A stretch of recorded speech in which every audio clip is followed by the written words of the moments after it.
Well, hello everyone. My name is Veronica Bedell-Nevels, and I am the president of the Ohio Realtist Association. And today I have as my guest John Zimmerman, who is going to answer some questions regarding fair housing that relates to all Realtist members. Uh, John is the vice president of the Miami Valley Fair Housing Center in Dayton. And good morning. Good morning. So I am really glad to be here. We used to be in meetings and we would have the fair housing question of the day, and that went over really well. So I think this is a great idea to get some of these on video.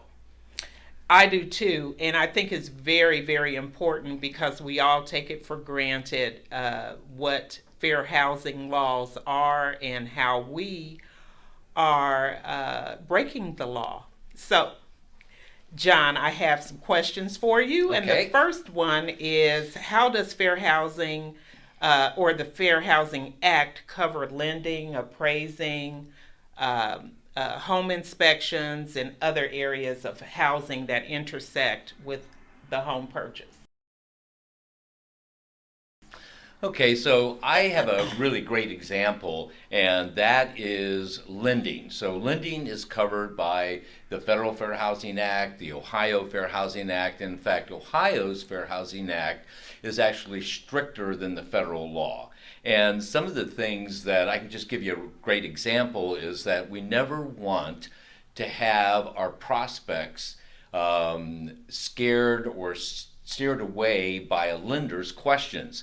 So, one of the things that lenders can do when you have a client that's filling out an application is that they could always ask, are you married, unmarried, or separated? But they should not ask, okay, whether you're single, widowed, or divorced, or whether you're planning to have a family, or are you pregnant. And you don't want people to say, are you ill or disabled? Because people in those positions then will fear maybe I'm getting the notion that they don't want me here. Okay, so just very neutral questions. And so one thing is that we don't have to worry about a person's dependents because that information is already on someone's tax returns. Mm-hmm. So there shouldn't be any cause for a lender to ask that. So they should stick to married, unmarried, or separated. So that is what they should ask. Terrific. Tell us about another allied partner that needs to keep fair housing in mind while doing their job.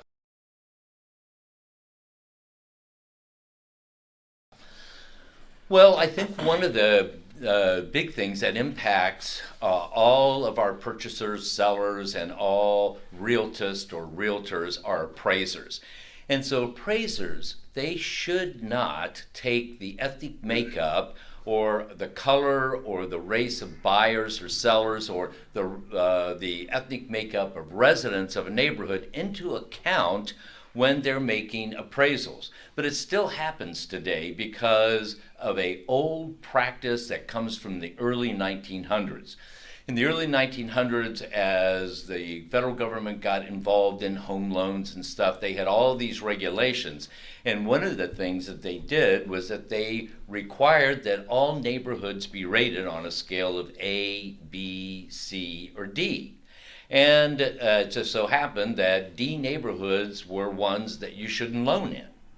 So guess what? That is where minorities lived. Okay, where if it was a minority neighborhood, they said if it was a certain percentage, like over 60, 70, or 80%, that should be rated a D neighborhood and don't make loans. And so that really impacted minority families for generations because, for example, they passed the GI Bill after World War II, and that gave veterans lots of perks, things that they had access to that maybe they didn't. But when they wrote the regulations, they exempted part of the regulations. There was money to help vets get into a first-time homebuyer situation. but it was only for non-minorities. So that minority vets for decades did not have access to that part of the GI Bill. And so we really need appraisers to think when they're out doing this, that whether they're looking at a white neighborhood or a predominantly minority neighborhood, dump that out of their head, okay, and just look at the structures, look at the amenities of the neighborhood and things like that, so that our appraisers, come in without any bias. And you mentioned the word bias. Can you just expound a little bit on what our auditor has done in having the implicit bias Well, class for appraisers? sure. So this year in Montgomery County, we're doing our sexcentennial, every 6 year reappraisal of all properties. Mm-hmm. And they hired a large firm to go out and do the appraisers. And one of the things they did, because the majority of the appraisers were white, and in fact, I think all but maybe one or two, and they must have had, 30, 40, 50 on staff. And so they hired the Kirwan Institute from the Ohio State University, who are experts on implicit bias, and they all went to implicit bias training. And we got great comments from all of those appraisers saying that this really opened up their eyes to those old practices, and how, that they had been taught to do some of those things I said to not do, and that they were really happy to be aware of that as they went into this reappraisal of all of the properties for tax valuations. Excellent. That's excellent, and I hope that can happen across the state at some point in time. At a recent event, you spoke to an audience about the importance of watching our approach when making verbal statements about real estate sales. Does that impact our allies too? Oh, it really does. So every person whose work intersects with the provision of housing, whether it's title people, whether it's home inspectors, whether it's a plumber, whether it is a variety of inspectors, the radon inspector, the whole house inspector, all of those folks have to understand that they are subject to the advertising portion of the Fair Housing Act. And what most people fail to recognize is that the advertising portion covers not only what we put on the internet or newspapers or our flyer or brochure, it covers everything that comes out of our mouth.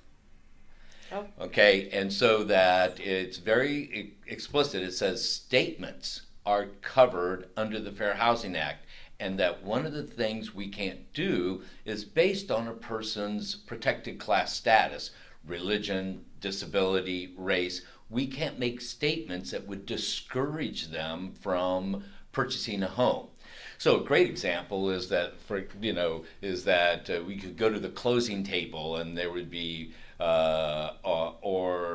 inspectors would be sent into a home prior to closing, and it could be a home that has 3 to 5 steps at every entrance, but the buyers have profound visible disabilities, physical disabilities.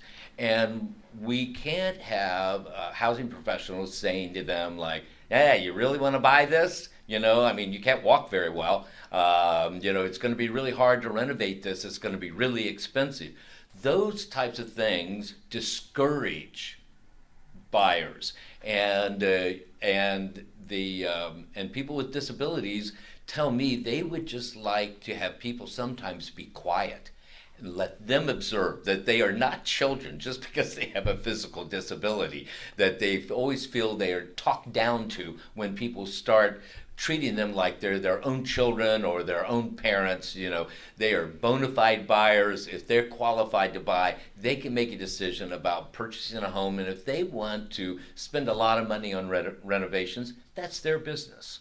And so that we might feel like we're doing somebody a favor by pointing all this stuff out, okay? But like a whole home inspector, they should put it on paper. Okay, Exactly. And avoid getting involved in statements that would discourage people. That is some profound information because we always, as real estate professionals, ask a series of questions to try to narrow the scope. And we really don't need to do that as far as getting specific specifications. We can get specifications from our clients if they want to give us those, but we need to just give people what they ask for, whether we see the profound disability or not. We still shouldn't interject our personal bias into it. Right. That's what you're saying. Right, especially if they have not initiated that now, Exactly. if they initiate it and if they say to you, "Oh, is this going to cost a lot? Oh, and do you think that the building inspector would let us put a ramp over that format?" So when they initiate those conversations, Okay. your job is to gather information, okay, and then respond to their inquiries. Right. Okay. That's really really good information. So this John has just given us some insight into the fair housing laws today, and this is the beginning, I hope, of a series of questions and answers that can be asked of John so that we can stay abreast of what the fair housing laws are, and we can think and be better professionals no matter what profession we're in this industry. So I look forward to working with you again, and thank you. You're welcome.